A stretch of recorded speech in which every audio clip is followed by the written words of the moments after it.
వైఎస్ఆర్ కడప జిల్లా బద్వేల్ మండలం బనైనపల్లి గ్రామ సమీపంలో నాగిరెడ్డి శ్రీకాంత్ రెడ్డి అక్రమంగా ఇంటిని నిర్మించాడని ఇరిగేషన్ మరియు రెవెన్యూ అధికారులు గురువారం ఇంటిని కూల్చివేశారు. అక్రమ నిర్మాణాలు తొలగించాల్సిందేనని అధికారులు ఇటువంటి నోటీసులు ఇవ్వకుండా తొలగించడమేందని అడ్డుకోవడానికి ప్రయత్నించిన గ్రామస్తులు అనేక నాటకీయ పరిణామాల మధ్య రాత్రి అధికారులు ఇంటిని కూల్చివేశారు. సందర్భంగా బాధితుడు నాగిరెడ్డి శ్రీకాంత్ రెడ్డి మాట్లాడుతూ, గతంలో టీడీపీ ప్రభుత్వంలోనే నేను ఇంటి నిర్మాణాలు చేశానని, అన్ని అనుమతులు ఉన్నాయని, అర్ధరాత్రి ఇంటిని ఏంటని కక్షపూరితంగానే టీడీపీ నాయకులు మా ఇంటిని కూల్చివేశారని శ్రీకాంత్ రెడ్డి తీవ్ర ఆరోపణలు చేశారు. అక్రమ నిర్మాణమని ప్రభుత్వం గుర్తిస్తే పగటిపూటనే తొలగించాలని, అర్ధరాత్రి పూట తొలగించడం ఏంటని అధికారుల తీరును తీవ్రంగా దుయ్యబట్టారు. ఈ సంఘటనపై MLC DC Govindareddy, municipal chairman Vakamalla Rajagopal Reddy, Badvel ZPTC Chinnapol Reddy పలువురు చేరుకొని పరిస్థితిని సమీక్షిస్తున్నారు. గ్రామంలో తీవ్ర ఉద్రిక్తత పరిస్థితులు ఉన్న కారణంగా పోలీసులు బందోబస్తును ఏర్పాటు చేశారు.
చెట్ల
నాయకులను బెదిరించడాలు, డబ్బులు వసూలు చేసుకోవడాలు ఇవన్నీ రెగ్యులర్ గా టీడీపీ నాయకులే మాకు చెప్తారు. ఒక వైసీపీ నాయకులకు సంబంధించింది కాదు, టీడీపీ నాయకులు ఎంతో మంది కూడా చెప్తా ఉండరు ఈ రకంగా చేస్తున్నారు మా నాయకులు, ఏం చేయాలి మేమని చెప్పేసి. అవన్నీ పేర్లు బయట పెట్టడం మాకు ఇష్టం లేదు. కనీసం ఇప్పటికైనా నేను నష్టపోయినా నాకేం సమస్య లేదు, పోతే పోయింది అనుకుంటాను, నా బాధ నేను పడతాను. కానీ ఇప్పటికైనా దీనికి స్వస్తి పలికి మీరందరూ కూడా మంచి పరిపాలన చేయండి. ప్రజలు మీకు అధికారం ఇచ్చారు, మంచిగా పరిపాలించండి. అంతేగాని ఇలాంటి దుస్సాహకరమైన చర్యలు మటుకు చేయొద్దని చెప్పేసి కోరుకుంటా ఉన్నాను. ఇంకొక విషయం ఏంటంటే, ఈ స్థలానికి సంబంధించి ఆయన మా అబ్బగారి తరం నుంచి దాదాపు 60 ఏళ్ళ నుంచి ఇక్కడ వాములు వేసుకుంటా, కొట్టాలు వేసుకొని తర్వాత రేకులు ఇల్లు వేసుకోవడము. కానీ ఈరోజు మాకేదో ఊర్లో చిన్న ఇల్లు ఉండదు, కానీ ఎప్పుడన్నా మేము వచ్చినప్పుడు పర్సనల్గా కూర్చొని మాట్లాడుకునేదానికి అని చెప్పేసి మేము ఒక 8 ఏళ్ళ 9 ఏళ్ళ క్రితం అది కూడా తెలుగుదేశం గవర్నమెంట్లోనే మేము నిర్మించుకున్నాము. దీనికి ఉత్తర వల్ల పక్క కూడా తెలుగుదేశం గవర్నమెంటే సిమెంట్ రోడ్డు వేసింది, మేము కూడా వేసింది కాదు. అది మరి వాళ్ళు చెల్లో ఎందుకు వేశారో, చెరువు తొట్లో ఎందుకు వేశారో మరి వాళ్ళు దానికి సమాధానం చెప్పాలి. ఇవన్నీ కూడా దీనికి ఎదురుగా మాకు ఎదురుగా ఒక 500 రూములు అటు చూపిస్తే తెలుస్తుంది. 500 రూములు మొత్తం చెల్లో నడి చెల్లో కట్టారు, వాటి మీద ఎటువంటి యాక్షన్ లేదు. మరి ఇవన్నీ ఎందుకు చేస్తారో ఏమో. ఇవన్నీ కూడా మీరు ఇప్పటికైనా కూడా దీనికి జాగ్రత్తగా దీన్ని టీడీపీ నాయకులు ప్రతి ఒక్కరు కూడా ఇలాంటి చర్యలు ముందు చేయొద్దని చెప్పేసి, ఇంకా చిన్న చితకోల మీదకి అసలు మీద పోగొద్దని చెప్పేసి ఇప్పటికే మీ మీద చాలా అలిగేషన్స్ వచ్చి ఉన్నాయి.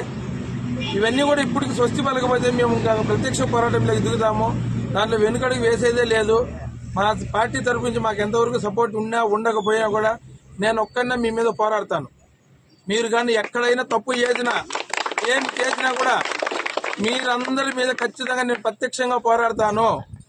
మా ఎమ్మెల్సీ గారు రాకపోని, ఎంపీ గారు రాకపోని, జగన్మోహన్ రెడ్డి గారు రాకపోని, మా ఎమ్మెల్యే గారు రాకపోని, మా నాయకులు రాకపోని, ఇది మటుకు ఛాలెంజ్ చేసి చెప్తా ఉన్నాను.